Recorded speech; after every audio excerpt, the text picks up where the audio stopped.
영국 파이낸셜 타임스는 미국과 유럽연합이 이유산 수입품에 15% 관세를 부과한다는데 거의 합의했다고 전했습니다. 이는 트럼프 대통령이 예고한 30% 관세를 피하기 위한 조치로 보입니다. 양측은 항공기나 증류주 등 일부 품목에 대해 관세를 면제하는 방법도 논의 중인 것으로 알려졌습니다. 실제 합의가 이뤄질 경우 전날 발표된 미일 무역 합의와 비슷한 수준이 될 전망입니다. 트럼프 대통령이 다시 한번 관세 압박을 강조했습니다. 그는 시장 개방에 동의하는 나라에만 관세를 내리고 그렇지 않으면 훨씬 더 높은 관세를 부과하겠다고 밝혔습니다. 일본과의 무역 합의를 언급하며 일본이 사상 처음으로 미국의 시장을 열었다고 평가했고 관세가 시장 개방을 이끄는 힘이라고 주장했습니다. 내달 1일 상호관세 발효를 앞두고 트럼프 대통령은 일본, 필리핀, 인도네시아와의 합의를 연일 홍보하고 있습니다. 일본과 유럽연합이 경쟁력 동맹 출범에 합의했습니다. 이시바 일본 총리와 EU 지도부는 정상회담을 열고 자유무역과 다자협력의 중요성에 공감했습니다. 양측은 경제 안보와 산업 강화를 위해 포괄적으로 협력하고 안보 기밀 정보를 공유할 수 있는 정보보호협정 교섭도 추진하기로 했습니다. 방위산업 기반을 강화하기 위한 별도 대화체도 만들기로 뜻을 모았습니다.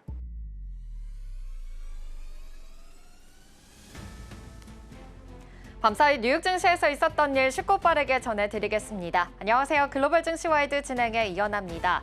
간밤 뉴욕 증시는 무역 협상에 대한 기대감으로 인해서 3대 지수 모두 상승으로 마감했습니다.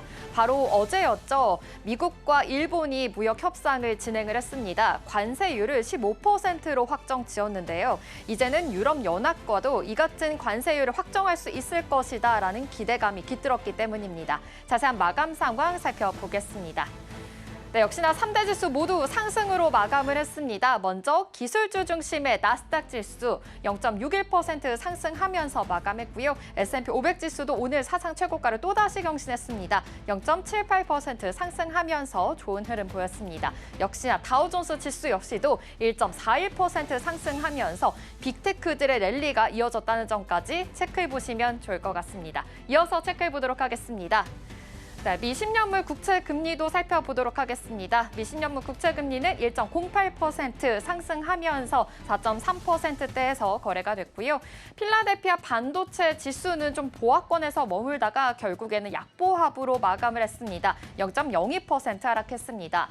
WTI 국제 유가 4거래 연속으로 좀 하락하는 흐름을 가졌는데요. 오늘은 소폭 상승하면서 마감했습니다. 0.17% 상승하면서 배럴당 65달러 선에서 거래됐습니다. 그래도 3대 지수가 전반적으로 좋은 흐름을 보였는데요. 어떤 흐름을 가졌는지 히트맵 통해서 살펴보도록 하겠습니다. 네, 역시나 보시는 것처럼 그래도 그린라이트가 꽤 많은 모습이 포착이 되고 있습니다. 요즘에는 AI에 대한 기대감이 굉장히 또 많은 상황인데요. 엔비디아 오늘도 상승해줬습니다. 2.25% 강세 흐름 보이면서 역시나 시가총액 1위의 기업으로서 계속해서 자리매김하고 있는 것까지 확인해 보시면 좋을 것 같습니다. 브로드컴 같은 경우에도 1.83% 상승하면서 마감했고요. AMD도 함께 엔비디아와 함께 2.5%의 강세 흐름을 보였다는 점까지 체크해 보시면 좋을 것 같습니다. 오라클과 팔란티어도 1%, 3%의 좋은 흐름을 보였는데요. 다만 이 구글과 이제 애플 같은 경우에는 조금은 보합권에서 머물다가 결국에는 하락으로 마감했다라는 점까지 캐치해 보시면 좋을 것 같습니다. 뱅크 오브 아메리카 같은 경우에는 지금 계속해서 좋은 흐름을 보여주고 있다라는 점까지 체크해 보시면 좋을 것 같고요. 버크셔 해서웨이는 지금 보험 쪽으로 개선에 대한 가능성을 열어뒀습니다. 함께 전반적으로는 훈풍이 들었다라는 점까지 체크해 보시면 좋을 것 같습니다. 요즘 실적 시즌이니만큼 관련해서 숫자에 대한 확인이 굉장히 중요한 상황으로 보입니다. 어제 방산주 쪽으로는 많은 큰 폭으로 빠지기도 했었는데요. 어제 많이 빠져서인지 오늘 다시금 올라와 주고 있습니다. RTX 같은 경우에는 4% 강세 흐름 보여지고 있고요. 로키드 마틴도 2% 위로 올라온 만큼 이전까지 함께 체크를 해보시면 좋을 것 같습니다. 그렇다면 특징적인 흐름들도 세 가지 통해서 살펴보도록 하겠습니다. 네, 구글과 테슬라, IBM까지 살펴보겠습니다. 바로 이 장 후반에 바로 이 실적 발표가 이루어졌는데요. 어떻게 실적이 나왔는지 자세하게 살펴보겠습니다. 먼저 구글부터 확인해 볼까요? 네, 알파벳입니다. 시장 예상치 모두 상회했습니다. 매출과 주당 순이익 모두 상회했다라는 점까지 체크를 해볼 수가 있겠는데요. 장전에는 지금 계속해서 0.3% 좀 보합권에 있었는데 그래도 애프터 마켓에서는 3%의 강세 흐름을 보였습니다. 시장 예상치를 상회했기 때문입니다. 조금 더 자세하게 들여다보겠습니다. 지금 AI 수혜주 관련해서는 알파벳이 사실은 좀 지지부진한 흐름을 보였습니다. M7 종목들 가운데서도 알파벳이 주가 흐름이 좋지는 못한 흐름이었었는데요. 이 검색 시장과 관련해서 반독점 소송이 계속해서 있었기 때문입니다.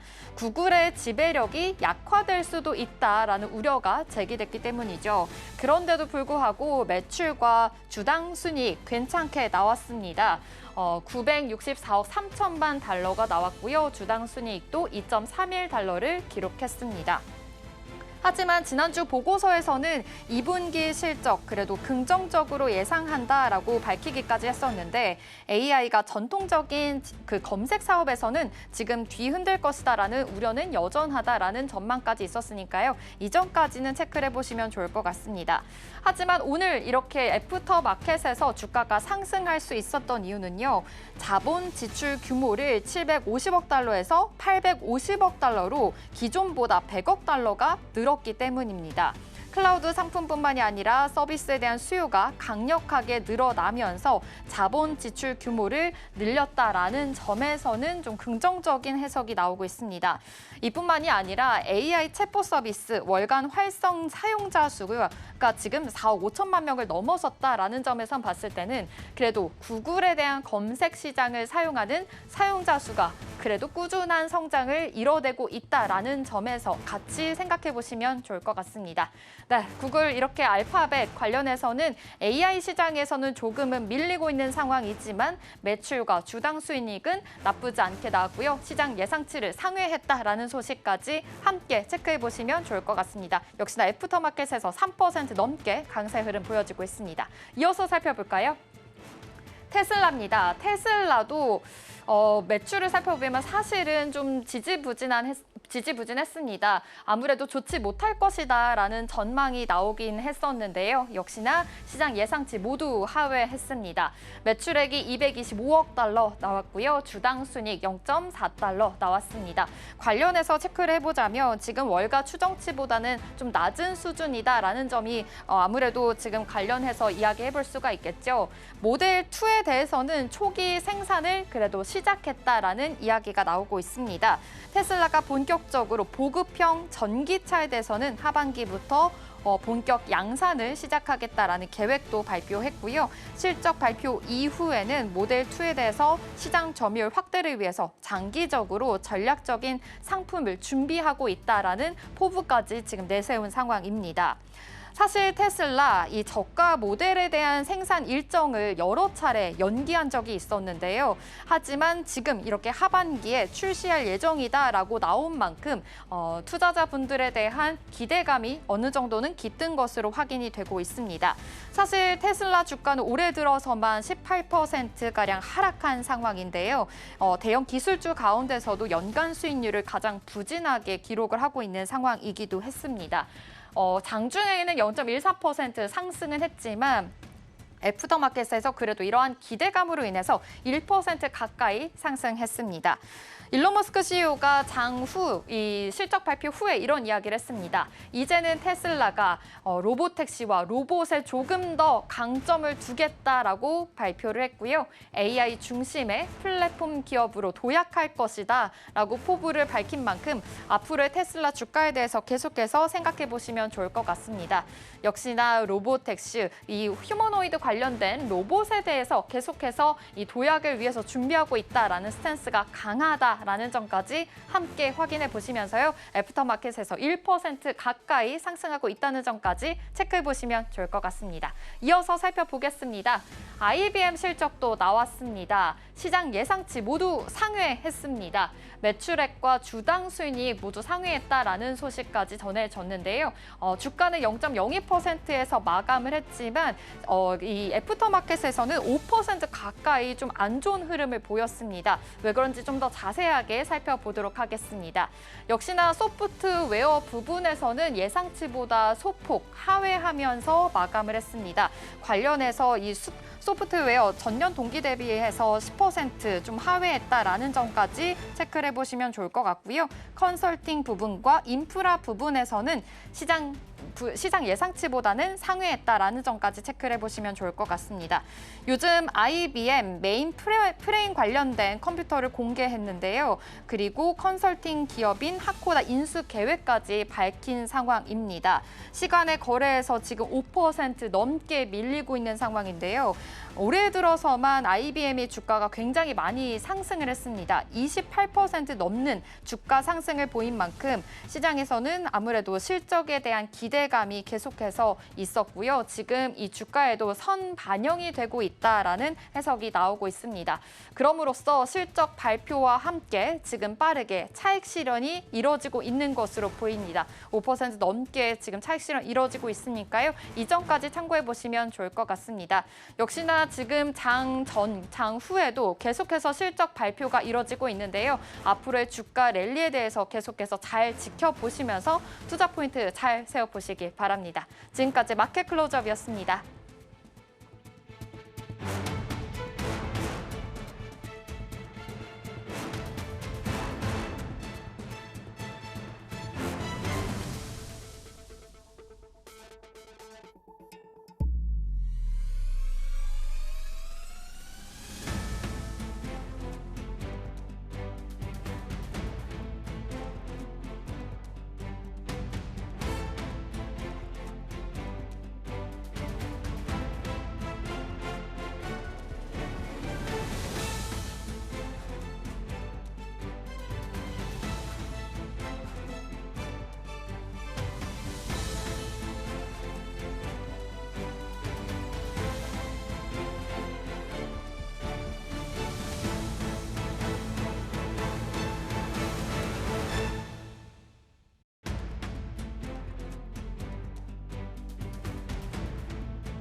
시시각각 변하는 시장의 흐름, 지금 외신은 어떤 뉴스에 주목하고 있을까요? 이 시각 외신을 시작하겠습니다. 김고은 앵커와 함께 할게요. 안녕하세요. 네, 안녕하세요. 네, 이 시각 외신은 어떤 뉴스에 주목하고 있는지 헤드라인 통해서 만나보겠습니다. 네, 먼저 첫 번째로는 어제였죠. 일본과 무역 협상을 진행을 했습니다. 15%의 관세율을 확정을 했는데요. 자세한 소식 알아보도록 하겠고요. 역시나 그럼으로 인해서 지금 유럽연합도 15%의 관세율을 적용할 수 있을 것인가에 대해서 이야기가 나오고 있습니다. 마지막으로는 미증시, 지금 게임스토어 사태가 재현되고 있는지에 대해서도 지금 급부상하고 있으니까요. 함께 관련해서 이야기 나눠보도록 하겠습니다. 그렇다면 먼저 첫 번째 이슈부터 살펴보겠습니다. 바로 어제였죠. 내달 1일로 예정되어 있는 상호관세 부과 시한을 두고 일본이 막판에 지금 극적인 합의를 이뤄냈습니다. 트럼프 대통령과 함께 무역 타결이 이뤄진 건데요. 기존에 25%였는데 15%로 상호관세를 낮추기로 한 겁니다. 이번 합의 어떻게 진행이 된 건지 이 상황부터 체크를 해보도록 하겠습니다. 네, 우선 이번 합의는 글로벌 무역 전쟁이 좀 본격적으로 번지는 걸 막았다는 점에서 시장을 꽤나 의미 있게 바라보고 있습니다. 그동안 트럼프 대통령은 무역 적자가 많은 나라에 최대 25%의 상호 관세를 물리겠다고 예고를 해왔는데요. 일본도 주요 타깃 중에 하나였습니다. 하지만 지난 7월 22일 트럼프 대통령이 직접 소셜미디어에 올린 글에서 지금까지의 협상 중 가장 큰 규모다라고 얘기를 하면서 일본과의 합의를 공식 발표했습니다. 내용을 보면 크게 세 가지가 핵심인데요. 먼저 상호 관세율을 25%에서 15%로 낮췄고요. 또 두 번째로는 자동차에 붙는 추가 관세도 기존 25%에서 절반 수준인 12.5%로 줄이기로 했습니다. 마지막으로는 일본이 미국에 5,500억 달러를 투자하겠다고 약속을 하기도 했는데요.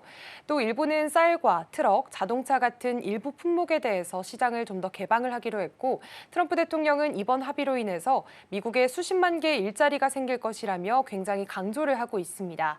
시장도 바로 반응을 했습니다. 니케이 지수는 하루 만에 3% 넘게 뛰었고 또 도요타 같은 자동차주는 10% 넘게 급등을 했습니다. 결국 이번 합의는 관세라는 큰 불확실성을 덜어낸 것만으로도 시장에 긍정적인 신호를 주게 됐습니다. 네, 아무래도 미국과 일본의 관세 협상으로 인해서 시장은 반등을 해줬습니다. 간밤에 뉴욕 증시도 3대 지수 모두 상승으로 마감을 했는데요. 트럼프 대통령 지금까지 협상 중에 가장 큰 규모다라고 이야기한 만큼 이전까지 체크를 해보시면 좋을 것 같습니다. 이 중에서도 가장 민감했던 부분이죠. 바로 자동차와 농산물 문제인데요. 이 부분 어떤 식으로 지금 정리가 된 상황일까요? 네, 말씀하신 대로 일본 입장에서도 이번이 꽤나 정치적으로도 좀 민감한 협상 부분이었습니다. 먼저 자동차 관세부터 살펴보면요. 미국은 원래 기본 관세 2.5%에다가 25%의 추가 관세를 부과하겠다고 얘기를 했었습니다. 하지만 이번 합의로 추가 관세를 절반인 12.5%로 낮췄고요. 기존 관세까지 합치면 최종적으로 15%로 조정이 된 겁니다. 자동차 업계에서는 그래도 최악의 시나리오는 피한 셈인데요. 그리고 농산물 문제도 일본 안에서는 굉장히 예민한 이슈였습니다. 일본 정부는 농업을 희생시키는 합의는 없다라고 선을 그었었고요. 미국산 쌀 같은 경우에는 일본이 기존에 의무적으로 수입하는 MMA 제도 안에서 일부 물량만 미국산 비중을 늘리기로 조율했습니다. 그러니까 시장 전체를 열지는 않고 기존 틀 안에서 조정을 한 수준입니다. 그 외에도 철강과 알루미늄 관세는 기존처럼 50%를 유지하기로 했고요. 반도체나 의약품처럼 경제 안보와 관련된 핵심 품목에 대해서는 미국이 앞으로 일본을 차별하지 않겠다는 확약을 받았다라는 보도까지 나왔습니다. 결국 전체적으로 살펴보면 일본은 민감한 분야는 방어를 하면서 미국이 요구한 투자 확대나 또 일부 시장 개방에는 전략적으로 응했다라고 보시면 되겠습니다. 네, 아무래도 지금 자동차 관련된 이슈가 좀 있다 보니까 어제도 현대차, 기아에서도 같이 반응을 해줬습니다. 어제 국내 시장에서도 현대차 7%, 기아도 8% 강세 흐름을 보였는데요. 지금 최악의 시나리오는 피한 상황이다라는 점까지 함께 체크를 해보시면 좋을 것 같습니다. 이번 협상 타결을 계기로 해서 지금 이시바 시게루 일본 총리가 총리직 사임을 결심했다라는 보도도 나왔습니다. 참여한 선거 참패 이후에 거치 논란까지 이어진 상황. 인데요. 지금 일본의 정치적인 흐름은 어떻게 흘러가고 있을까요? 네, 일본 언론에 따르면 이시바 총리는 이번 미일 관세 협상을 계기로 이번이 좀 마지막 과제다라고 본 상황입니다. 그래서 총리직에서 물러나기로 뜻을 굳힌 것으로 알려지기도 했는데요. 지난 20일 참의원 선거에서 자민당이 과반 확보에 실패를 하면서 퇴진 압박이 거세졌습니다. 당초에는 협상 마무리까지 유임을 하겠다고 했지만 협의가 타결이 되면서 정치적인 책임을 지겠다는 쪽으로 입장이 바뀌었습니다. 아직 공식 사임 시점은 정해지지 않았고요. 8월 15일 종전 80주년 행사나 혹은 트럼프 대통령과의 회담 일정 등을 고려해서 좀 조율 중인 것으로 보입니다. 오는 29일에는 자민당이 당내 간담회를 열고 선거 평가에 들어갈 예정인데요. 총재가 바뀌더라도 자동으로 총리가 교체가 되진 않기 때문에 자칫 정권 전체가 흔들릴 수 있다는 우려도 함께 나오고 있는 상황입니다. 네, 지금 일본 정치 관련해서도 불확실성이 여전한 상황으로 포착이 되고 있습니다. 한일 통상 외교라든지 협상적인 문제가 계속해서 이뤄질 예정이니까요. 이전까지 계속해서 눈여겨보시면 좋을 것 같습니다. 그렇다면 다음 이슈까지 체크해 보겠습니다. 파이낸셜 타임즈 보도입니다. 트럼프 대통령 지금 내달 1일에 지금 상호 관세를 부과하겠다라고 이야기 나온 상황에서 유럽연합과의 이슈도 계속해서 끊임없이 이어지고 있습니다. 일본이 15%까지 관세율을 확정한 만큼 지금 유럽연합도 15% 수준에서 타결할 수 있을지 않을까라는 기대감이 있는 상황입니다. 지금의 협상 흐름부터 한번 짚어볼까요? 네, 현재 미국과 EU는 그래도 최악의 상황은 피하려고 노력하는 모습이 보여지고 있습니다. 영국 파이낸셜 타임스 보도에 따르면 양측이 EU산 제품에 대해서 15% 수준의 관세로 조율하는 방안에 근접을 했다는 건데요. 트럼프 대통령은 당초 30% 정도의 관세를 예고를 했었기 때문에 절반 수준으로 낮아지게 되는 겁니다. 25%라는 수치는 새로운 관세가 아니라 기존에 부과되던 수준을 유지하는 것으로 해석이 되고 있고요. 이번 흐름의 배경에는 일본과의 선행 합의가 있었습니다. 이런 일본의 합의가 이후에도 강한 압박으로 작용을 하게 되면서 조속한 타결을 유도를 하고 있는 겁니다. 시장에서는 일본에 이어서 EU까지 협상이 마무리가 된다면 트럼프 정부가 예고한 8월 1일 고율 관세는 피할 수 있다라는 기대감도 조금씩 나오고 있습니다.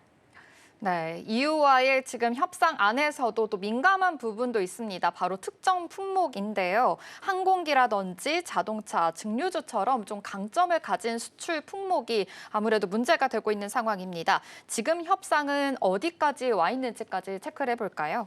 네, 앵커님께서 말씀하신 이 세 종목 모두가 좀 이번 협상의 핵심 쟁점이 되겠습니다. 현재 미국은 EU산 항공기와 또 철강 제품 등에 이미 높은 품목별 관세를 매기고 있는데요. EU는 이 가운데 일부라도 관세를 면제받는 게 협상의 주요 목표입니다. 지금 협상 테이블에서는 항공기, 의료기기, 증류주 같은 제품들을 예외 품목으로 빼는 방안이 논의가 되고 있고요. 자동차 관세도 기존 27.5%에서 15%로 낮추는 방향으로 조율 중에 있습니다. 하지만 관세 숫자만큼이나 중요한 건 정치적인 명분입니다. 트럼프 대통령은 미국 일자리를 지키는 관세라고 계속해서 강조를 하고 있고요. EU 내부는 입장이 좀 갈려 있는 상황입니다. 독일은 수출 비중이 크다 보니까 빨리 타결되기를 바라고 있지만 프랑스나 이탈리아는 미국에 쉽게 양보할 수 없다라는 입장을 내비치고 있습니다. 그래서 EU는 혹시나 협상이 결렬될 경우를 대비해서 미국산 항공기와 자동차 또 버번 위스키 같은 품목에 최대 30% 수준의 보복 관세안을 준비해 두고 있습니다.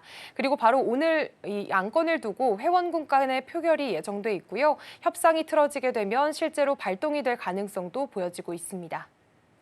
네, 지금 유럽연합도 이 협상과 관련해서 계속해서 준비를 하고 있는 상황으로 포착이 됩니다. 이런 보복 관세까지 이 안이 준비되어 있으니까요. 함께 체크를 해보시면 좋을 것 같은데요. 합의에 성공을 하느냐 아니면 정말 무역 갈등이 본격화가 되느냐 이 시기에 온 것으로 포착이 됩니다. 이제 협상 마무리 단계에 접어들 것으로 보이는데 이후 협상 지금 어떤 스탠스를 또 가지고 있을까요? 네, 아무래도 미국과 일본의 합의가 좀 선행이 됐기 때문에 EU와의 협상에도 일종의 기준점이 되고 있습니다. 일본은 자동차 관세를 앞서 말씀드린 것처럼 25%에서 15%로 낮춰주는 대신에 또 미국산 쌀 수입 확대와 5,500억 달러 규모의 투자 약속, 그리고 여기에다가 알래스카 LNG 사업 공동 투자까지 함께 내놓으면서 미국이 그동안 원하던 명분을 좀 채워줬는데요. EU도 기본적으로는 관세를 낮추는 방향에는 동의를 하고 있지만 내부 이해관계가 워낙 얽혀 있어서 일본처럼 빠르게 결론을 내기는 어려운 상황입니다.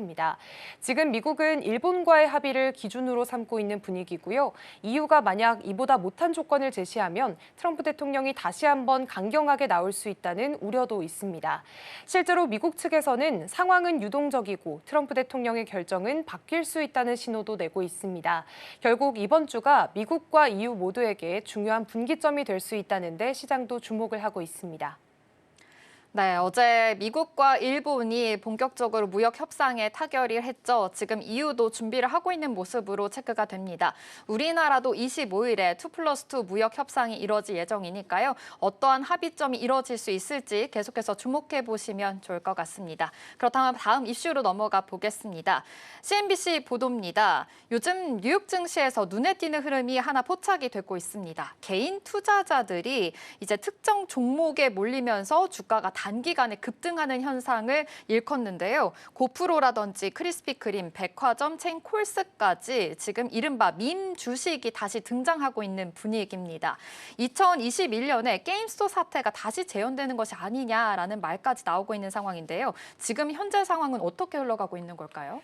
네, 요즘 뉴욕 증시에서 특징적인 흐름들이 밈주식이 다시 활발히 움직이고 있다는 겁니다. 먼저 그 예시로 고프로부터 살펴보면요.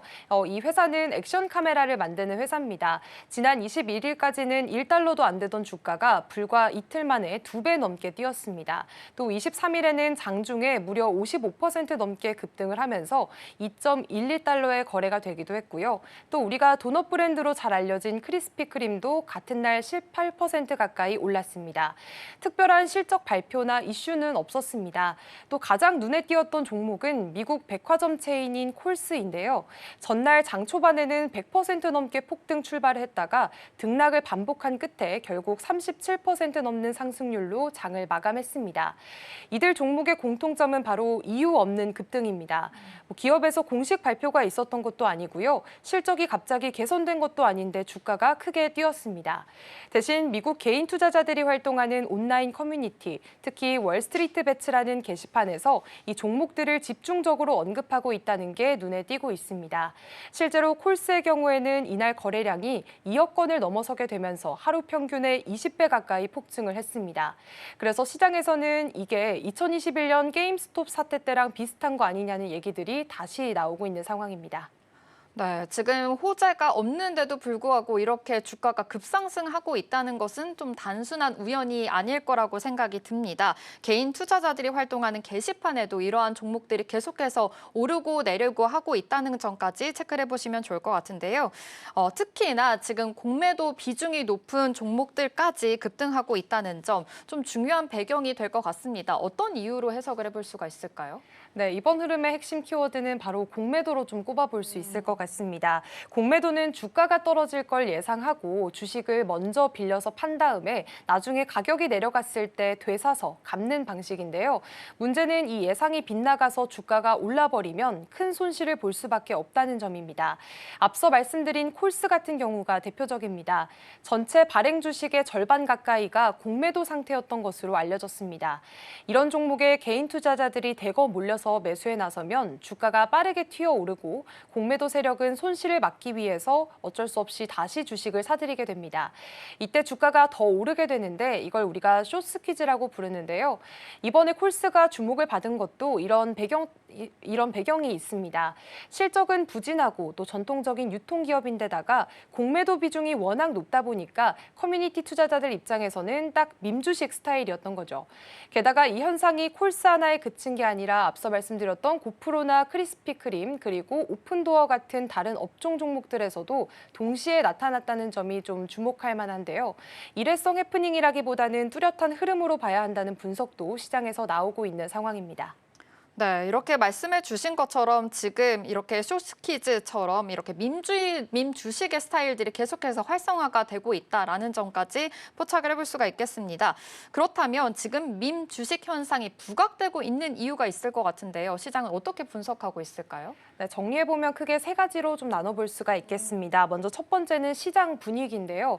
요즘 미국 증시가 강세를 이어가고 있고 특히나 대형 기술주 중심의 랠리로 투자 심리가 많이 살아난 상황입니다. 이런 분위기 속에서 일부 개인 투자자들이 더 높은 수익을 노리고 변동성이 큰 종목들, 이른바 밈주식으로 몰리는 거고요. 또 두 번째로는 정책 환경을 꼽을 수가 있겠습니다.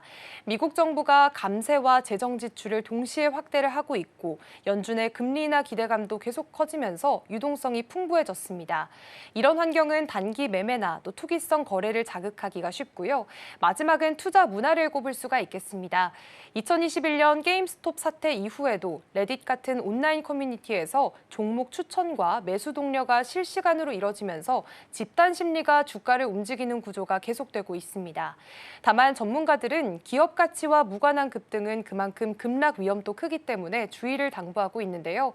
실제로 고프로나 콜스처럼 하루 만에 주가가 크게 오르거나 또 빠지는 경우도 많기 때문에 투자자분들은 이 변동성에 유의를 하셔야겠습니다. 네, 다소 조금 위험한 상황으로 포착이 됐는데요. 아무래도 요즘 뉴욕 증시의 분위기가 굉장히 좋다 보니까 투자 심리가 많이 살아났습니다.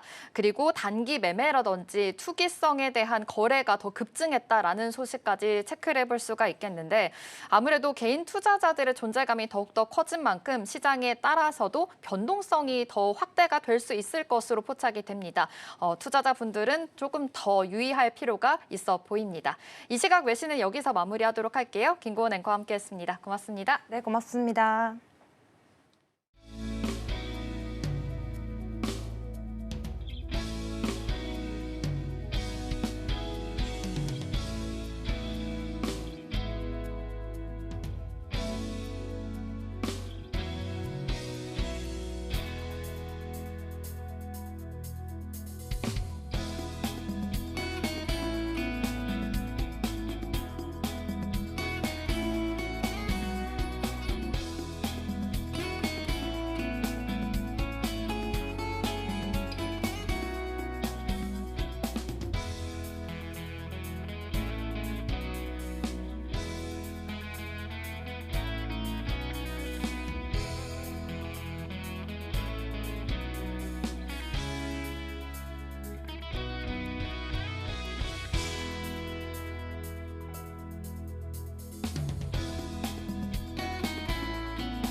영국 파이낸셜 타임스는 미국과 유럽연합이 EU산 수입품에 15% 관세를 부과하는 데 거의 합의했다고 전했습니다.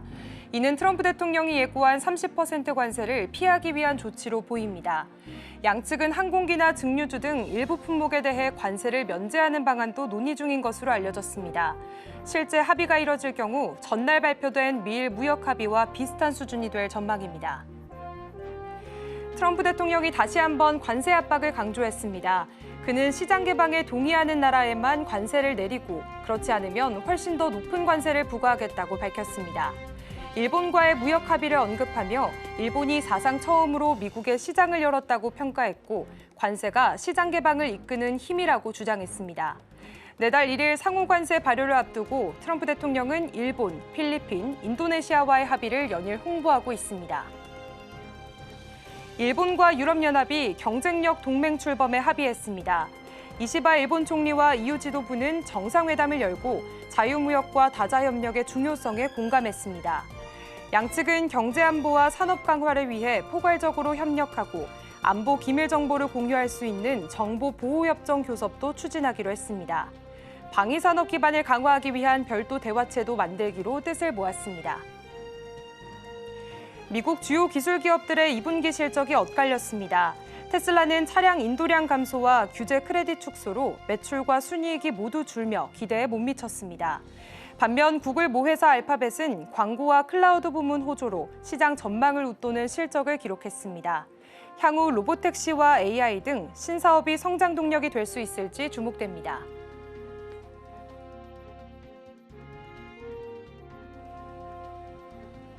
밤사이 뉴욕 증시 상황 함께 점검해 보겠습니다. 뉴욕 3대 지수 일제히 상승불을 켜며 마감했습니다. 글로벌 금융시장의 부담이었던 트럼프 관세가 축복으로 바뀐 모습이 포착이 되고 있는데요. 미일 관세 협상, 뒤이어 관세 전쟁의 출구가 보이기 시작했다는 관측에 따라서 주요 지수가 다시 상승 내리를 펼쳤습니다. 자세한 상황 지수부터 함께 체크해 보겠습니다. 네, 3대 지수 체크해 보겠습니다. 나스닥 지수 0.61% 상승하면서 좋은 흐름 이어갔습니다. S&P 500 지수는 연이어 계속해서 최고치를 경신해 가고 있는 모습이 포착이 됩니다. 간밤 0.78% 상승하면서 또 한 번의 랠리를 이어가고 있습니다. 우량주 중심의 다우존스 지수 역시도 1% 넘게 상승하면서 또 좋은 흐름 가져가고 있습니다. 이어지는 내용도 함께 체크해 보겠습니다. 미 10년물 국채금리 살펴보겠습니다. 1% 넘는 상승불을 켰는데요. 최근 국채금리가 또 빠르게 하락하는 모습이 이어지고 있습니다. 오늘은 또 상승을 했지만 이 국채금리의 하락세가 계속해서 뒤집혔다라고 보기는 조금 어려운 시각이 이어지고 있습니다. 필라델피아 반도체 지수는 오늘 소폭으로 하락하는 모습이 체크가 되고 있습니다. 그리고 또 WTI 유가 지수도 함께 체크해 보겠습니다. 0.17% 상승하면서 배럴당 65달러 선에서 거래됐습니다. 그렇다면 히트맵 열어서 오늘 어떻게 흐름이 이어졌는지 간밤 이어진 내용도 함께 체크해 보겠습니다. 네, 오늘 섹터별로 살펴보시면요. 유틸리티를 제외하고 대부분의 상승폭이 커져서 나타나는 모습이 포착이 되고 있습니다. 특히나 헬스케어 단에서는 2% 넘는 상승폭이 또 확인이 되기도 했는데요. 자세한 종목 함께 클로즈업 해보시죠.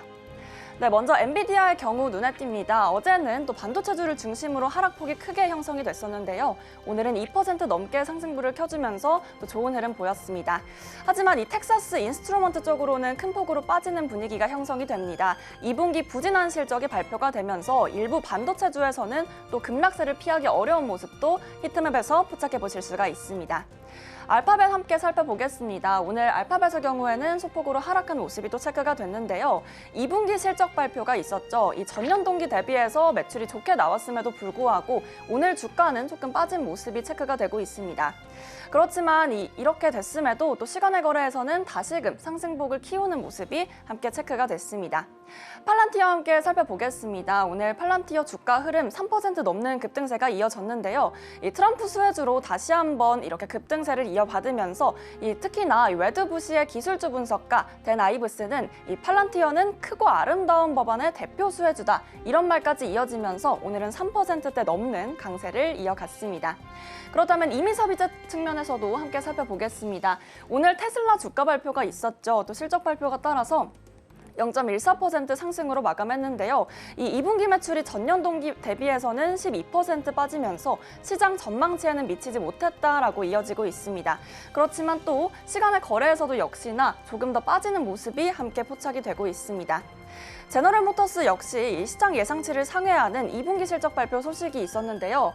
테슬라와는 조금 다른 모습으로 조금 더 상승폭을 키워나가면서 또 주가가 폭등하는 모습도 함께 체크가 되고 있습니다. 금융주 단도 함께 살펴보겠습니다. 이 금융주에서는 금융주 단 함께 살펴보시면 비자와 마스터카드 역시나 소폭으로 상승하는 모습이 또 한번 확인이 됩니다. 특히 JP모건 같은 경우에도 1.8%대 상승불 켜내면서 좋은 흐름 금융주 단 그리고 카드까지 함께 이어졌다는 점도 함께 확인해 보시면 좋겠습니다. 또한 제약바이오 단도 함께 확인해 보겠습니다. 오늘도 역시나 어제에 이어서 또 좋은 흐름 이어가고 있는 섹터 중에 하나인데요.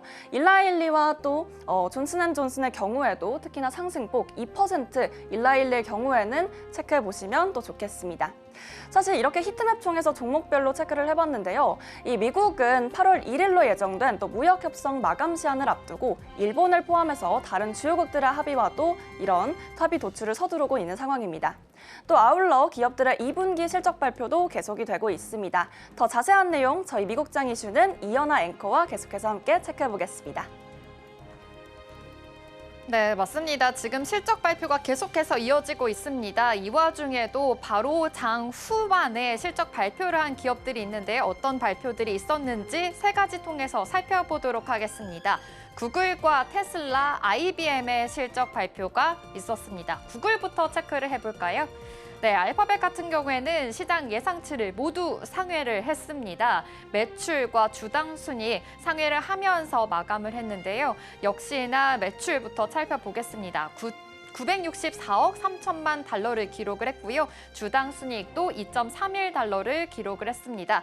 시장 예상치는 상회는 했지만 사실 알파벳 주가 올해 들어서 계속 좀 부진한 상황이었습니다. 그러다 보니까 AI에 대한 수혜주 안에서는 좀 지지부진한 흐름을 보였는데요. 검색 사업과 관련해서 방독점 소송에서 패소를 하면서 조치 판결을 지금 기다리고 있는 상황입니다.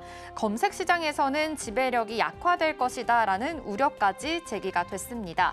제프리스는 지난주 보고서에서 알파벳의 2분기 실적 긍정적으로 예상한다라고 말하기는 했지만 앞으로 이 전통적인 검색 사업을 뒤흔들 수 있을 것이다라는 우려감은 여전하다라고 지적을 하기도 했습니다. 하지만 이렇게 이 알파벳 주가 장 마감 후에는 상승하는 흐름을 가졌는데요. 지금 현재 2% 강세 흐름 보여지고 있습니다. 이 이유를 살펴보니까요. 자본 지출 규모를 750억 달러에서 850억 달러로 기존 대비해서 100억 달러가 늘어났습니다. 클라우드 상품과 서비스 수요에 대해서는 강력하게 계속해서 늘어나고 있다라는 점까지 체크를 해보시면 좋을 것 같고요. 또 AI 챗봇 서비스 월간 활성 사용자 수가 4억 5천만 명으로 넘어섰다고 분석이 되고 있는 상황입니다. 그래도 검색 시장에서는 전통적인 검색 시장이 조금 우려가 되고는 있지만 지배력에 대해서는 계속해서 그래도 성장할 수 있지 않을까라는 기대감은 있으니까요. 함께 체크해 보시면서 앞으로의 투자 포인트 잘 세워보시면 좋을 것 같습니다. 이어서 테슬라의 실적도 확인해 볼까요? 네, 테슬라 역시나 우려를 했던 대로 시장 예상치를 하회했습니다. 매출과 주당 순이익 모두 좀 좋지 못하게 나왔습니다. 매출이 225억 달러인데요. 지금 매출 12% 줄은 것으로 확인이 됩니다. 10년 만에 최대폭으로 감소했다라는 소식까지 들려왔습니다. 영업이익도요 42% 감소를 한 만큼 계속해서 좀 실적에 대한 우려가 있는 상황으로 포착이 됩니다. 주당 순이익 또한 0.4달러 수준으로 계속해서 좀 지지부진한 흐름을 보이고 있다라는 점까지 함께 확인해 보시면 좋을 것 같습니다. 테슬라가 그래도 올해 6월부터는 지금 보급형 전기차 모델2에 대한 초기 생산을 시작을 했습니다. 하반기부터는 본격적으로 양산을 하겠다라는 이슈가 있으니까요. 함께 체크해 보시면 좋을 것 같고요. 그리고 저가 모델에 대해서 생산 일정이 여러 차례 연기는 됐지만 글로벌 완성차 업체들은 보다 라인업을 계속해서 출시를 하고 있으니까 이전까지 함께 체크해 보시면 좋을 것 같습니다. 테슬라 주가 올해 들어서만 아무래도 18% 하락한 상태입니다. 연간 부진한 수익률을 가지고는 있는데요. 그래도 이 머스크 CEO는 로보택시와 휴머노이드 로봇 옵티머스를 통해서 기존의 자동차 제조 업체를 넘어서서 이제는 로봇과 AI 중심의 플랫폼으로 도약할 것이다 라고 이 포부를 밝혔습니다. 특히나 사이버 캡에 대해서 개발을 지속할 것이다 라고 이야기했으니까요. 앞으로 이 자동차 전기차 시장보다는 로보택시, 로봇에 대해선 조금 더 기대감을 가지면서 함께 이 투자 대응해 보시면 더 좋을 것 같다라는 분석까지 나오고 있으니까 참고해 보시면 좋을 것 같습니다. 이어서 다음 종목도 살펴볼까요? IBM 살펴보겠습니다.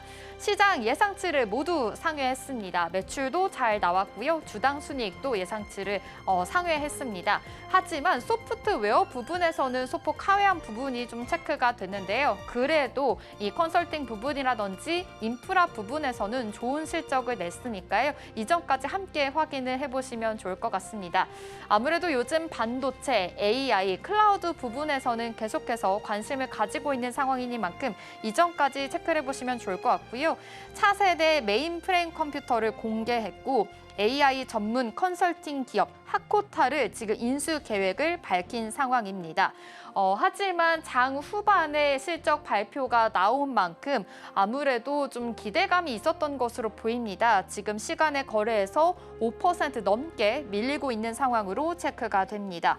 실적에 대한 기대감 선 반영됐다라는 분석들이 나오고 있고요.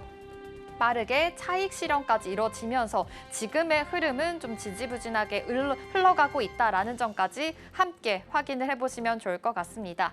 지금 현재 어닝 시즌인 만큼 숫자에 대해서 그리고 가이던스에 대해서 계속해서 주목을 하고 있는 상황입니다. 앞으로의 투자 포인트 잘 세워보시면 좋을 것 같습니다. 그리고 간밤에도 또 다양한 이슈들이 있었습니다. 어떤 이슈들이 있었는지 세 가지 통해서 살펴보겠습니다. 네, 바로 어제였죠. 일본과의 관세 협정 본격적으로 타결이 됐습니다. 관련해서 이야기 나눠보도록 하겠고요. 그리고 AI 행동 계획을 트럼프 대통령이 발표를 했습니다. 요즘 AI에 대한 관심도가 높아진 만큼 어떤 발표가 있었는지 확인해 보도록 하겠습니다.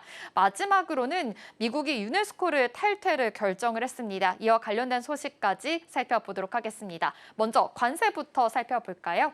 네, 미국과의 관세 협정 체결한 국가들을 한번 정리를 해봤습니다. 가장 먼저 영국이 있었죠. 초안과 동일하게 상호 관세율 10%로 유지하기로 했고요. 관련해서 자동차는 연간 10만 대에 한해서 10% 관세율을 부과하겠다라고 발표했습니다.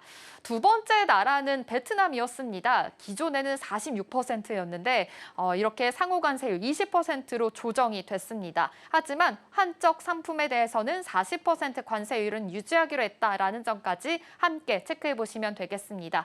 세 번째 나라는 인도네시아였죠. 기존에 32%였는데 19%까지 지금 조율이 된 상황이고요. 어제였죠. 필리핀과 함께 또 무역 협정이 체결이 됐습니다. 기존에 20%였는데 1% 줄었습니다. 19%로 관세율 확정했습니다. 하지만 계속해서 미국과의 군사적인 협력은 이뤄질 수 있을 것이다라는 이야기까지 나왔으니까요. 이렇게 네 나라에 대해서 지금 확정이 된 상황이다. 함께 체크해 보시면 좋을 것 같습니다. 그런데 어제였죠. 바로 무역 협정에 대한 기대감을 준 나라입니다. 일본도 살펴볼까요? 네, 기존에 25%였던 상호 관세율 10% 줄어서 15%로 확정을 지었습니다. 하지만 자동차 관세율도 똑같이 15%인데요. 25%에 비하면 역시나 줄어든 상황으로 보입니다. 절반인 12.5%에서 기본 관세 2.5%를 더해서 15%다라는 점까지 함께 확인을 해보시면 좋을 것 같습니다. 이렇게 일본과의 무역 협상을 타결을 하면서 지금 유럽연합까지도 기대감이 있는 상황이니까요. 함께 체크를 해보시면 좋을 것 같은데요. 일단 일본 대미 투자 펀드를 5,500억 달러를 조성하겠다라고 밝혔습니다. 좀 많은 부분으로 대미 투자를 하겠다라는 점까지 함께 체크해 보시면 좋을 것 같고 자동차와 트럭, 쌀과 일부 농산물 쪽으로도 지금 미국에 개방을 하겠다라고 함께 타결을 했습니다. 그리고 철강과 알루미늄 관세율은 역시나 50% 2%는 유지하기로 했으니까요. 이전까지 함께 참고해 보시면서 일본뿐만이 아니라 EU에서는 어떠한 이야기들이 나오게 될지, 그리고 앞으로 우리나라도 2+2 무역 협정을 지금 기다리고 있죠. 관련해서 어떤 이야기들이 나올지 계속해서 팔로우업 하셔야 될 것 같습니다. 그렇다면 다음 이슈도 살펴볼까요? 네. 지금 미국에서는 AI 주도권에 대한 이야기를 계속해서 하고 있습니다. AI 행동 계획을 발표를 했는데요. 지금 트럼프 대통령 중국을 계속해서 견제를 하고 있는 상황이죠. 지금은 중국에 대한 견제가 우선이다라고 이야기를 했습니다. 그러다 보니까 AI 개발에 대해서는 지금 친기업에 대한 정책을 더욱더 집중해야 되는 시기다라고 강하게 이야기를 했습니다. 인공지능 개발에 대해서 안정성보다는 중국에 대한 우위 강화가 우선으로 해야 된다라고 스탠스를 취한 상황이고요. AI 기반을 삼는 동시에 중국 같은 적대국에 대한 우위를 막기 위한 보안 조치도 마련해야 된다라는 이슈가 있었습니다. 그러다 보니까 어제 보안 관련된 종목들도 함께 급부상하는 흐름까지 가졌다라는 점까지 함께 체크를 해보시면 좋을 것 같습니다. 그리고 AI에 대한 데이터 센터 이야기 계속해서 나오고 있죠. 전력 수요에 대한 이야기 나오고 있는 만큼 전력 수요에 대한 필요성까지 함께 이야기를 했습니다. 발전소를 확대해야 된다라고 권고사항까지 내려진 상황이니까요. 함께 체크해 보시면 좋을 것 같고요.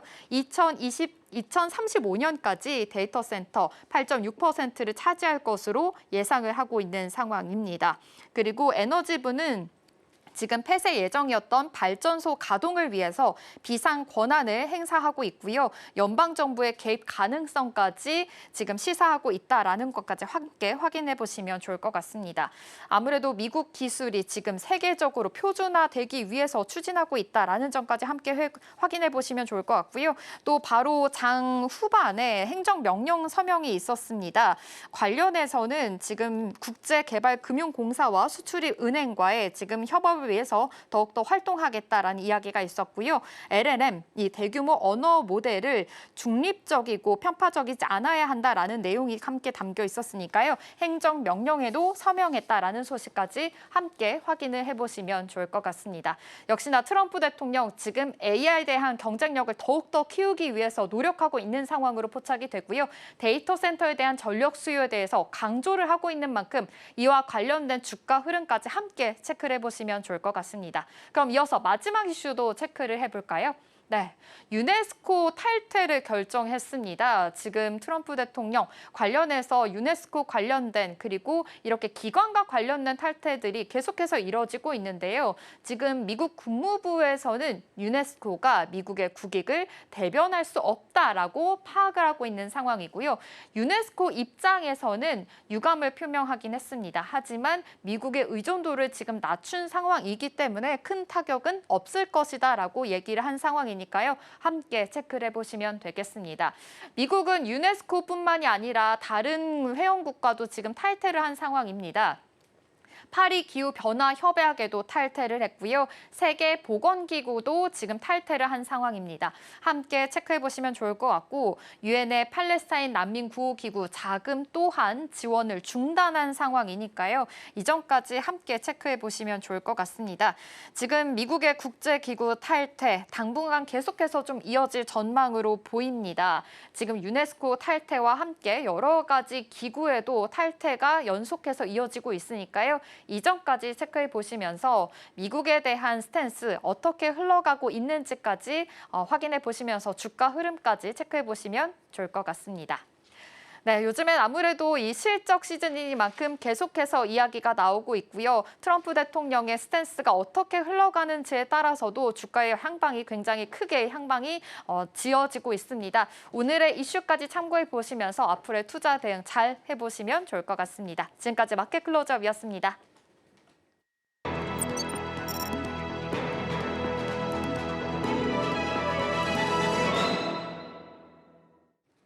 네, 시장이 빠르게 변화를 하고 있습니다. 댓글을 통해서 어떤 고민들이 있는지 댓글 답해주는 아나운서 코너로 넘어가 보도록 하겠습니다. 첫 번째 댓글부터 만나보시죠.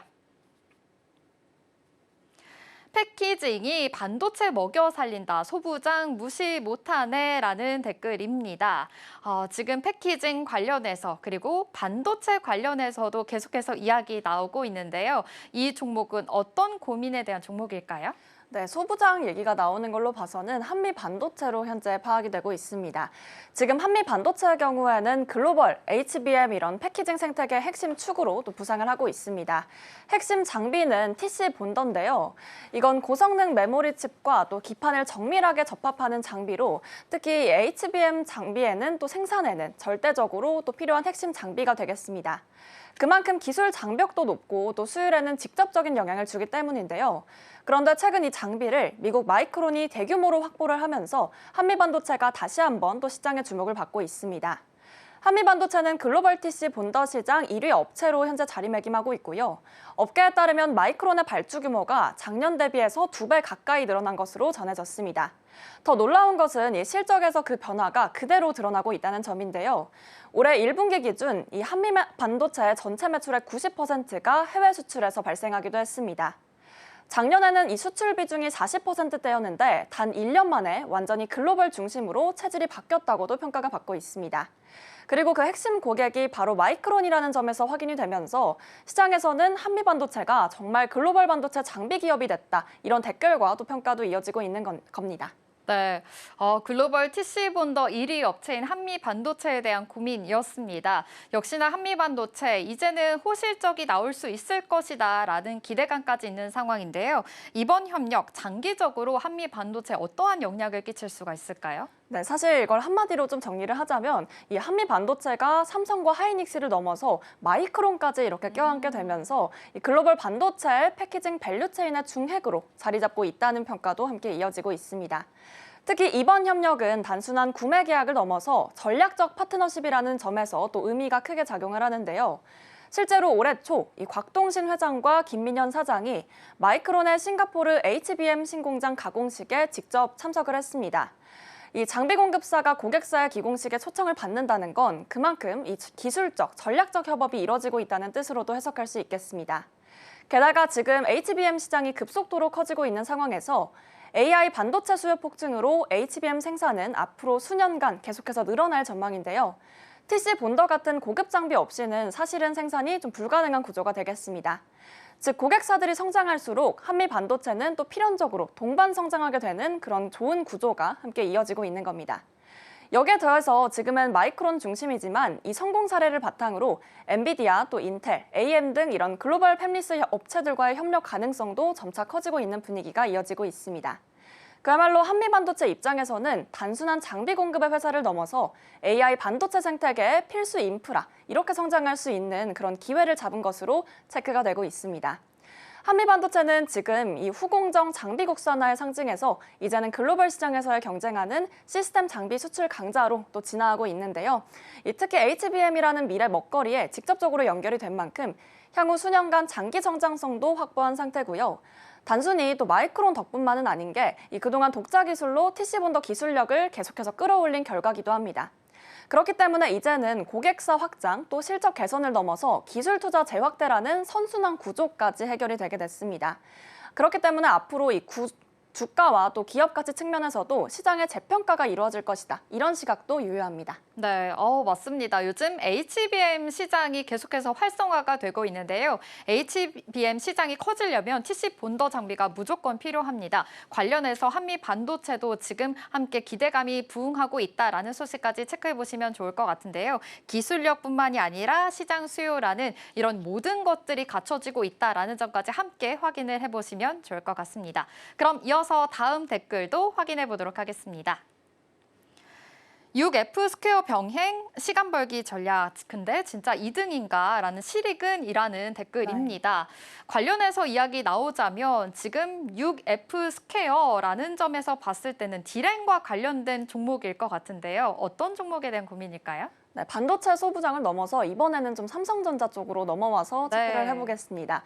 삼성전자가 3년 내 상용화를 목표로 또 개발 중인 9나노급 D램부터 기존 평면 구조인 6F 스퀘어 방식 대신에 트랜지스터를 수직으로 배치하는 4F 스퀘어 구조를 적용할 계획이라고 밝혔습니다. 단순 설계 구조의 변경이 아니라 이 D램의 기본 구조 자체를 바꾸기 때문에 상징적으로도 또 기술적으로도 큰 의미를 갖고 있습니다. 우선 F스퀘어라는 단위는 D램에서 셀 하나가 차지하는 면적을 뜻하는데요. 지금까지는 가로 3칸 그리고 세로 2칸을 쓰는 6F 스퀘어 셀이 주류를 사용했습니다. 그러나 4F 스퀘어 구조는 이것을 또 가로 2칸, 세로 2칸으로 줄이면서 스위치 역할을 하는 이 트랜지스터를 위로 세워서 배치하게 됩니다. 결국 살펴보면 칩 면적은 줄이고 또 집적도는 높이는데 전력 효율은 향상시키겠다, 이런 전략을 갖고 있다고 보면 될 것 같습니다. 좀 비유를 하자면 이 단층 주택을 초고층의 아파트로 변화시키는 건데요. 사실 공간 활용 효율이 좋아지는 대신에 어떻게 보면 만드는데 좀 그런 엄청난 에너지와 또 기술이 필요하잖아요.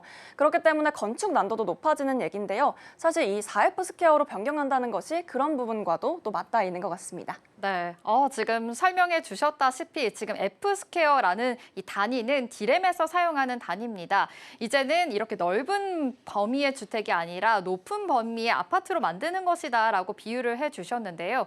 그렇다면 삼성전자 이렇게 높은 아파트를 만들 수 있는데 6F스퀘어 구도도 같이 동시에 개발하고 있다라는 소식까지 전해졌습니다. 이건 어떤 의미로 해석해 볼 수가 있을까요? 네, 사실 속도와 안전성 사이에서 조금의 고민이 담겨 있다고 포착이 됩니다.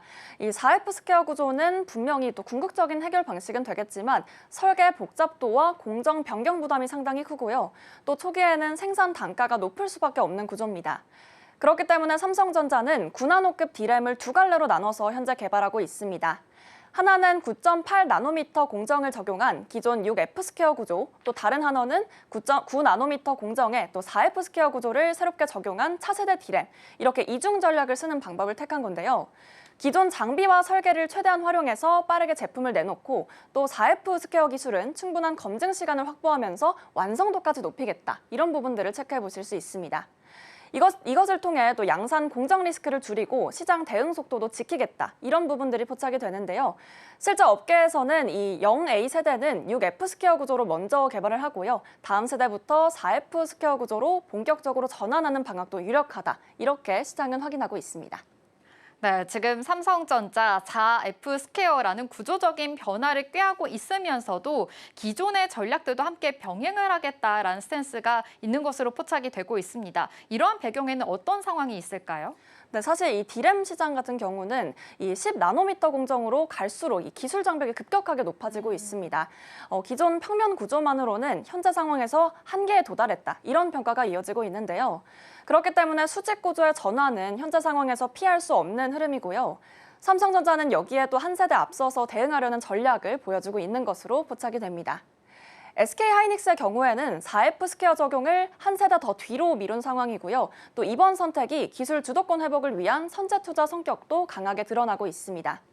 내부적으로도 또 위기가 있다는 상황도 함께 포착이 되면서 사실 최근 몇 년간은 이 1A에서 1B 세대 D램에서는 SK하이닉스가 기술 주도권을 내줬다, 이런 평가도 함께 보여지고 있습니다. 그렇기 때문에 이번 9나노급 이후 제품에서는 기술력과 또 생산성을 동시에 잡겠다라고 보이는 또 삼성의 그런 공격적인 전략도 함께 체크해 보시면 좋을 것 같습니다. 네, 삼성전자 조금은 다소 어려운 이야기일 수도 있겠는데요. 지금 D램에 대한 기술력 이야기를 해주셨습니다. 기술력뿐만이 아니라 생산에 대한 안정성까지 두 마리 토끼를 잡겠다라는 스탠스를 보이고 있으니까요. 이 점까지 함께 체크를 해보시면 좋을 것 같습니다. 그럼 이어서 다음 댓글을 통해서 어떤 고민이 있는지 살펴보겠습니다. 배정만 안 키우면 블랙아웃 될 듯, 투자 제대로 할지 의문이라는 댓글입니다. 배전망이라고 이야기를 한 만큼 앞으로의 투자에 대해서는 조금 고민이 되고 있는 것으로 포착이 되는데 어떤 고민일까요? 네, 마지막 종목은 한국전력과 관련된 네. 이야기를 좀 해보려고 하는데요. 이 배전망은 사실 전기를 소비자에게 직접 전달하는 마지막 통로라고 알려져 있습니다. 네. 발전소에서 송전망을 거쳐서 대도시까지 전기가 오게 되면 즉 우리가 이렇게 있는 집 또는 회사 이런 상점에 공급하는 게 배전말의 역할이 되겠습니다. 현재 우리나라 전력 시스템은 대형 발전소에서 수도권 같은 대규모 수요처로 이렇게 전기를 보내는 구조인데 송전망 구축이 아무래도 늦춰지면서 이 구조의 병목 현상이 현재 생기고 있습니다.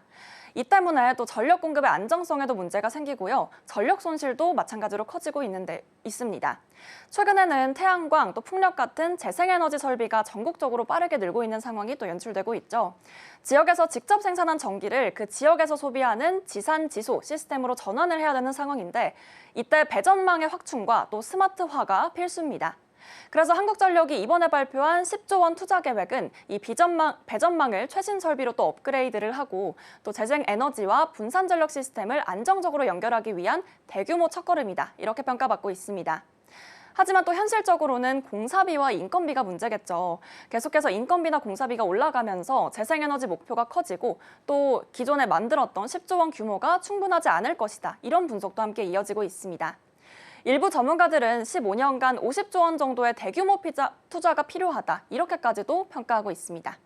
사실 이렇게 결국 이번 투자는 앞으로 우리 전력망이 이 친환경 분산형으로 진화하는 데 기반을 마련하는 중요한 출발점이 될 것이다라고 포착을 하고 있습니다. 네, 전력 요즘 계속해서 중요하게 급부상하고 있는 이슈이기도 한데요. 말씀해 주신 것처럼 배전망 같은 경우에는 전기를 소비자에게 직접 전달하는 마지막 통로다라는 점에서 조금 더 중요하다라는 점까지 포착이 됩니다.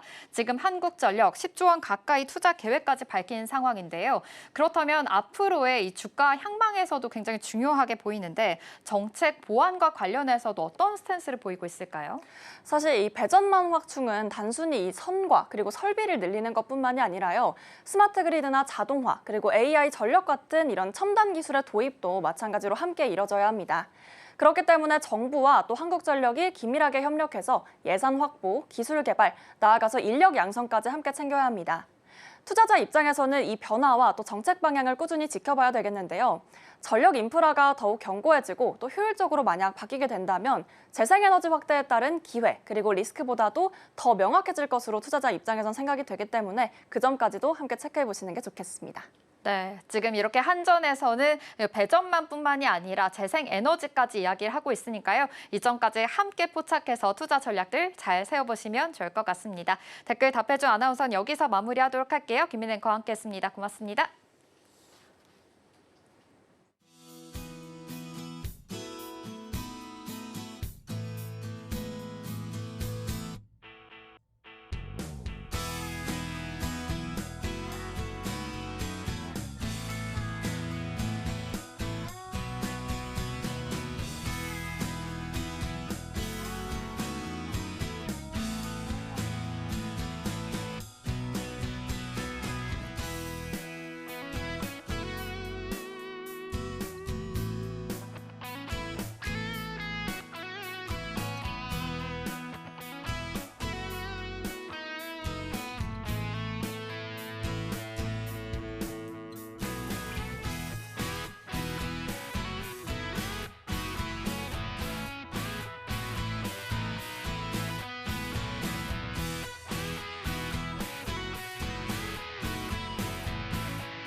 시시각각 변하는 시장의 흐름, 서울경제는 어떤 뉴스에 주목하고 있을까요? 이 시각 서울경제는 시작하겠습니다. 김고은 앵커와 역시나 함께 할게요. 안녕하세요. 네, 안녕하세요.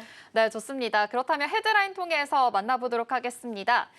네, 서울경제가 주목한 헤드라인 첫 번째로는 5,000피 가자더니 산으로 향하고 있는 지금 세제 개편 관련된 소식입니다. 관련된 주가들이 좀 하락을 하고 있는데요. 자세한 이야기 나눠보도록 하겠고요. 두 번째로는 지금 증권가에서 밸류에이션 저점이 지났다라면서 삼성전자 이야기까지 나눠보도록 하겠습니다. 마지막으로는 지금 150만 원짜리 폰이 6만 원인가? 라는 단통법 이야기까지 마지막으로 살펴보도록 하겠습니다. 그렇다면 첫 번째 키워드입니다. 네, 얼마 전까지만 하더라도 주주 환원주가 시장을 이끈다라는 말이 있었죠. 지금 주주 환원 관련해서 5,000피까지 이끌 수 있을 것이다라는 기대감이 있었는데요. 지금 최근에 분위기가 좀 바뀌었습니다. 종목들이 일제히 하락 분위기로 좀 돌아선 모습이 포착이 됐습니다. 지금 시장에서는 어떤 변화가 일어나고 있는 걸까요? 네, 말씀하신 것처럼 요즘은 시장 분위기가 확 뒤집혔습니다. 한동안은 주주 환원 기대감에 좀 힘입어서 지주사나 증권주 그리고 보험주 중심으로 주가가 많이 올랐었는데요. 최근에는 정부의 세제 개편안 윤곽이 나오면서 이 기대감이 빠르게 식고 있습니다. 어제 기준으로 보면 한국금융지주는 이달 중순 16만 4천 원까지 올랐다가 14만 9,900원으로 어제는 밀리기도 했고요. 부국증권은 하루 만에 10% 넘게 빠졌습니다.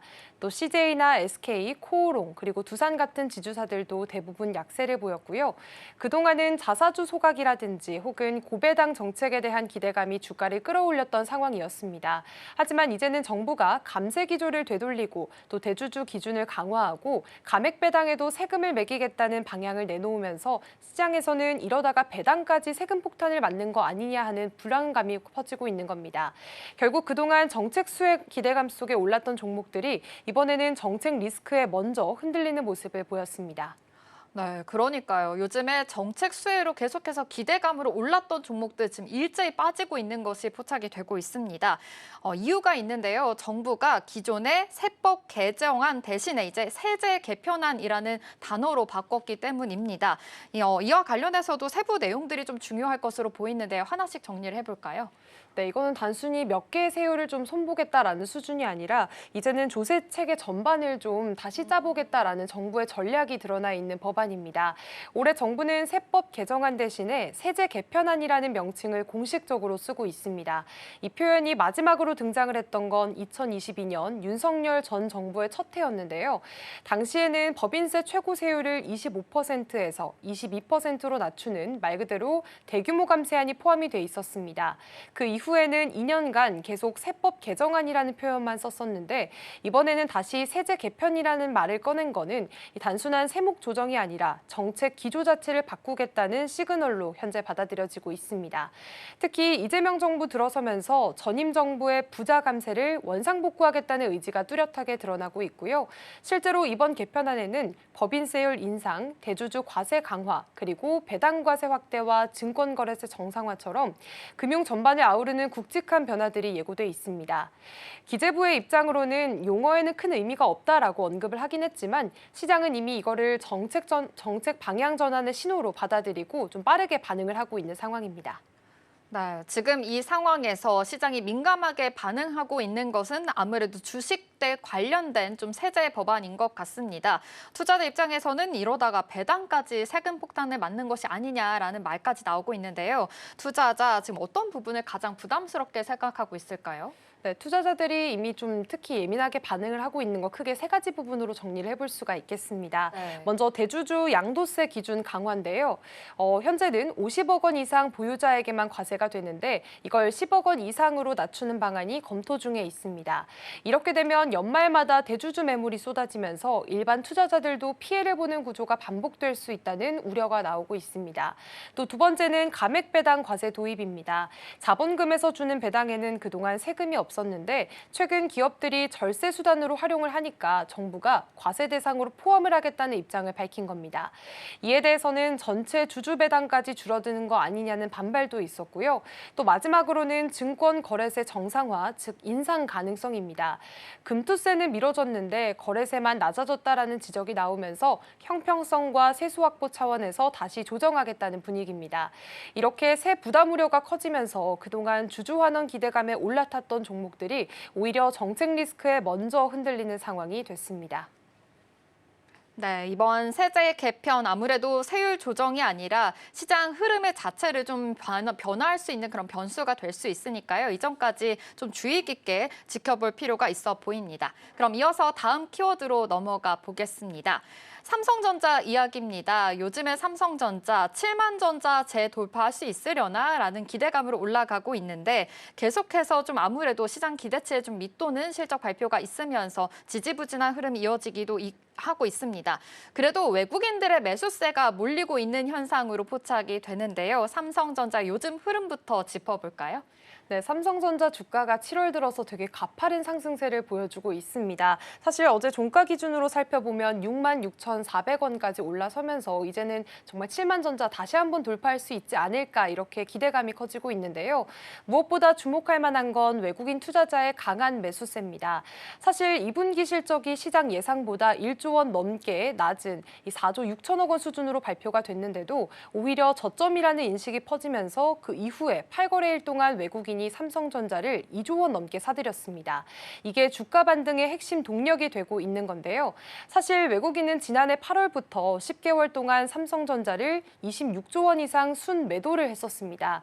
그런데 지금은 그동안의 과도한 매도 흐름을 되돌리는 그런 수급 전환으로 해석이 되고 있고요. 외국인 지분율도 4월에는 50% 아래로 떨어졌지만 최근에는 다시 50.2%까지 회복이 됐습니다. 또 하나는 밸류에이션 매력입니다. 삼성전자의 PBR이 1배 근처에서 바닥을 다졌다는 평가가 있고요. 게다가 3분기 반도체 수출 기대 지수도 147까지 오르면서 시장 기대를 계속해서 높여나가고 있는 상황입니다. 네, 지금 삼성전자 외국인들의 매수세가 들어오고 있는 상황입니다. 삼성전자 이달 들어서 13% 넘게 오르고 있는데요. 반면에 SK하이닉스는 지금 현재 이달 들어서 7% 가까이에 빠지고 있는 상황입니다. 두 종목의 비교도 좀 해봐야 될 것 같은데 어떤 이유 때문에 이렇게 차이가 있을까요? 네, 불과 한 달 사이에 두 종목에 대한 시장의 평가가 좀 엇갈린 모습이 보여지고 있습니다. 삼성전자는 7월 들어서만 주가가 13% 넘게 오르면서 외국인 순매수 1위 종목으로 올라섰고요. 반대로 SK하이닉스는 같은 기간 6% 넘게 빠지면서 부진한 흐름을 보였습니다. 특히 지난 17일 글로벌 투자은행인 골드만삭스가 SK하이닉스에 대한 투자 의견을 기존 매수에서 중립으로 낮추게 되면서 그 여파로 인해서 하루 만에 주가가 9% 가까이 급락을 하기도 했습니다. 골드만삭스는 HBM 가격이 2026년부터 떨어질 수 있다라고 전망을 했는데 아무래도 SK하이닉스는 HBM 비중이 크고요. 또 특정 고객사 의존도가 높기 때문에 가격 협상력이 약해질 수 있다는 점을 지적을 했습니다. 이런 흐름에 따라서 증권가들의 투자 전략도 바뀌고 있습니다. 그동안은 SK하이닉스는 사고 또 삼성전자는 팔아라라는 롱숏 전략이 우세를 했지만 최근에는 오히려 삼성전자를 매수하고 SK하이닉스를 매도로 전환해야 한다라는 의견이 점점 힘을 얻고 있습니다. 네, 좋습니다. 이달 들어서 아무래도 두 주가의 흐름이 좀 상반이 되고 있는 상황인데요. SK하이닉스 오늘 실적 발표를 할 예정이죠. 지금 속보로도 전해드렸겠지만 지금 영업이익이 전년 대비해서 68% 증가했다라는 소식까지 참고해 보시면서 오늘 삼성전자와 SK하이닉스의 주가 흐름까지 함께 체크해 보시면 좋을 것 같습니다. 그렇다면 이 삼성전자 주가 앞으로도 계속해서 오를 수 있을지도 좀 궁금합니다. 3분기 실적 전망이라든지 밸류에이션 전망 같은 경우에는 지금 주가 수준이 어느 정도 수준인지 좀 분석을 해볼 필요가 있어 보이는데요. 네, 최근 삼성전자의 주가가 6만 원 후반대까지 올라오면서 그동안 좀 많이 물려 있었던 개인 투자자분들 좀 숨통이 트이셨을 것 같습니다. 실제로 네이버페이 투자자 기준으로 보면 26만 명 넘는 분들의 평균 매수가가 6만 7천 원대였습니다. 그래서 지금 대부분 손익이 다시 플러스로 돌아선 상황이고요. 3분기 실적도 기대가 큽니다. 영업이익 전망치는 8조 3천억 원 수준인데요. 2분기보다는 거의 2배 가까이 늘어날 거라는 예상입니다. 또 미국 연말 쇼핑 시즌을 앞두고 주요 고객사들이 반도체 재고 확보에 나설 가능성이 커졌습니다. 여기에다가 갤럭시 신제품 효과도 반영된 수치인데요. 특히나 요즘에는 구형 모바일 메모리인 LPDDR4X의 가격이 신제품보다 더 오를 수도 있다는 얘기까지 나옵니다. 삼성처럼 다양한 제품을 유연하게 생산할 수 있는 기업에게는 분명히 좋은 시그널이고요. 여기에다가 3조 5천억 원 규모의 자사주 매입, 그리고 HBM4 양산, 그리고 이 파운드리 신규 고객 확보 같은 중장기 모멘텀도 여전히 유효한 상황입니다. 그래서 전문가들은 앞으로 단기적인 조정은 있을 수 있더라도 주가 저점은 점점 높아지는 흐름이라고 바라보고 있습니다. 네, 삼성전자의 이 긍정적인 주가 흐름을 예상하고 있다라는 소식까지 전해주셨습니다. 하지만 하나 더 짚어봐야 될 것 같습니다. 지금 이재용 삼성전자 회장의 사법 리스크가 완전히 해소가 되면서 앞으로 이 신산업에 대해서 추진 속도가 더욱더 붙을 것이다라고 전망을 하고 있는 상황입니다. 경영 측면에서는 어떠한 변화가 지금 기대가 될까요? 네, 아무래도 이재용 회장이 무죄 확정 판결을 받으면서 그동안 좀 묶여 있었던 삼성의 경영 시계가 이제 빠르게 돌아갈 수 있지 않을까 하는 기대감이 커지고 있습니다. 일단 시장에서는 M&A 재개에 대한 기대감이 좀 커지는 상황인데요. 상반기에도 이미 많은 기업들을 인수를 했고 앞으로는 바이오나 메드테크 또 차세대 반도체 같은 이런 전략 사업에서 훨씬 더 적극적인 인수 움직임이 나올 수 있다는 관측도 있습니다. 그리고 경영진 변화와 관련해서는 이재용 회장이 등기이사로 다시 이사회에 들어갈 가능성도 제기가 되고 있는데요. 지금은 미등기 임원으로만 활동을 하고 있는데 사법 리스크가 사라진 만큼 책임 경영에 본격적으로 나설 수 있다는 여건이 만들어졌다는 해석입니다. 또 하나 눈에 띄는 건 그룹 차원의 컨트롤 타워 재편 움직임입니다. 삼성 글로벌 리서치 내에 있는 경영진단실이 과거 미래전략실과 비슷한 역할을 일부 복원하고 있다는 시각도 있습니다. 다시 말해서 이제는 중장기적인 전략을 본격적으로 짜고 실행할 준비에 들어간 거 아니냐고 좀 해석을 해볼 수가 있겠습니다. 네, 삼성전자 요즘 외국인들의 수급도 계속해서 들어오고 있고요. 경영 정상화에 대한 기대감까지 높아지고 있는 상황입니다. 다음 분기에는 어떤 실적 발표를 내놓을 수 있을지 계속 기대감이 있는 상황이니까요. 참고해 보시면서 주가 흐름도 대응해 보시면 좋을 것 같네요. 이어서 다음 이슈도 살펴보도록 하겠습니다. 단통법 폐지 이야기 해보려고 합니다. 11년 만에 단통법이 폐지가 되면서 스마트폰 시장의 분위기가 바뀌고 있는 상황입니다. 오랫동안 쓰던 휴대폰을 이제 바꿔야 되나라는 투자자분들도 계실 것 같은데요. 마침 이 신형 폴더블 폰까지 출시 시기가 겹치면서 마이너스 폰까지 이야기가 나오고 있는 상황입니다. 이번에 폐지된 단통법 이야기 나눠보겠습니다. 정확히 어떤 법일까요? 네, 단통법은 지난 2014년에 도입이 된 법입니다. 정식 명칭은 이동통신 단말 장치 유통 개선에 관한 법률인데요. 핵심은 통신사가 제공하는 보조금을 반드시 공개를 하도록 하고 또 대리점에서 추가로 얹어줄 수 있는 지원금도 일정 범위 안에서만 허용했다는 점입니다. 당시에는 정보가 많은 사람만 큰 혜택을 받고 그렇지 않은 분들은 비싸게 사는 일이 많았기 때문에 이런 격차를 줄이자는 취지로 만들어진 법이었습니다.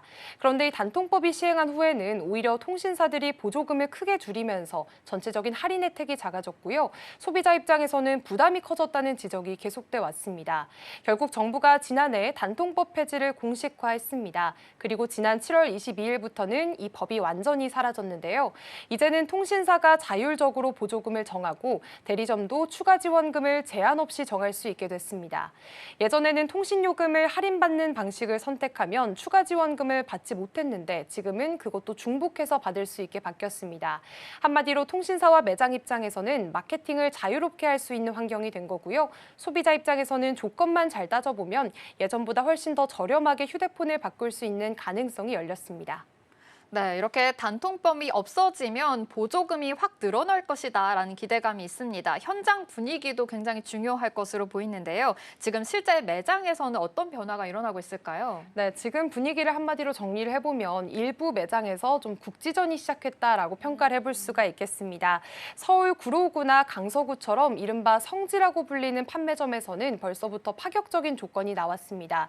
예를 들면 출고가 148만 5천 원짜리 갤럭시 Z 플립 7을 제휴카드 없이도 83만 원대에 살 수 있었고요. 번호 이동이나 고가 요금제를 유지하는 그런 조건들을 붙이면 마이너스 폰, 즉 공짜 폰에다가 현금까지 얹어주는 경우도 있었습니다. 실제로 어떤 매장에서는 갤럭시 S25를 5만 원에 사고 현금 12만 원을 돌려받는 페이백 조건이 붙은 사례도 있었고요. 또 다른 곳에서는 공짜로 폰을 주고 현금을 20만 원까지 얹어주는 조건도 있었는데 대신에 월 10만 원 이상 요금제를 부가 서비스 서비스 3개까지 이 4개월을 유지하는 조건이 함께 붙어 있었습니다. 다만 이런 조건은 일부 매장에 한정이 돼 있습니다. 그리고 지금 대부분 매장은 아직까지는 좀 조심스러운 분위기입니다. 특히나 공식 대리점 같은 경우에는 기존처럼 공시지원금만 적용이 되고요. 추가 지원금은 거의 없는 경우도 많습니다. 아무래도 통신사 입장에서는 마케팅에 쓸 수 있는 재원이 한정돼 있다 보니까 이 한 번의 출혈 경쟁으로 들어가긴 부담스러운 상황이라고 파악이 되고 있습니다. 또 단통법이 막 폐지가 된 시점이기 때문에 내부 전략도 아직 정비 중인 과도기라는 분석이 많습니다. 네, 아무래도 이렇게 큰 폭의 할인은 일부 매장에서 지금 적용이 되고 있고요. 대부분의 매장은 조심스러운 분위기가 읽혀지고 있습니다.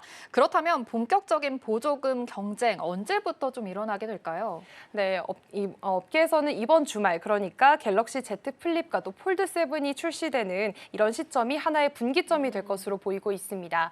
지금까지는 프리미엄 제품은 비싸도 찾는 분들이 워낙 확실하다 보니까 굳이 보조금을 많이 붙이지 않아도 됐는데요. 근데 출시 초기 효과가 끝나고 또 재고가 조금씩 쌓이기 시작하면 그때부터는 판매를 늘리기 위해 보조금을 더 얻는 식의 경쟁이 벌어질 가능성이 있다는 게 업계 시각입니다.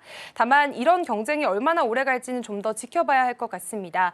예전과는 시장 환경이 좀 많이 달라졌는데요. 스마트폰 자체 가격이 너무 올라서 통신사 보조금만으로는 교체 수요를 끌어내기가 어렵고요. 또 5G 가입자 비중도 70%를 넘다 보니까 예전처럼 번호 이동이 활발하지 않습니다. 결국 단기적으로는 성지라고 불리는 일부 매장을 중심으로 발품 경쟁이 다시 살아날 수는 있겠지만 중장기적으로는 전체 소비자에게 고르게 돌아갈 수 있을지는 좀 더 지켜봐야 할 것 같습니다. 네, 단통법 폐지에 관해서 지금 아무래도 여러 가지 잡음들은 있는데요. 소비자 입장에서는 어떠한 이슈들이 좋을지 꼼꼼하게 따져보셔야 될 것 같습니다. 이 시각 서울경제는 여기서 마무리하도록 할게요. 김고은 앵커와 함께했습니다. 고맙습니다. 네, 고맙습니다. 글로벌 증시와이드가 준비한 소식은 여기까지입니다. 본 방송에서 제공하는 정보는 투자 판단을 위한 조언일 뿐 해당 종목의 가치와 수익률을 보장하지 않습니다. 이어지는 출발 증시와이드도 많은 시청 바랍니다. 함께해 주신 여러분 고맙습니다.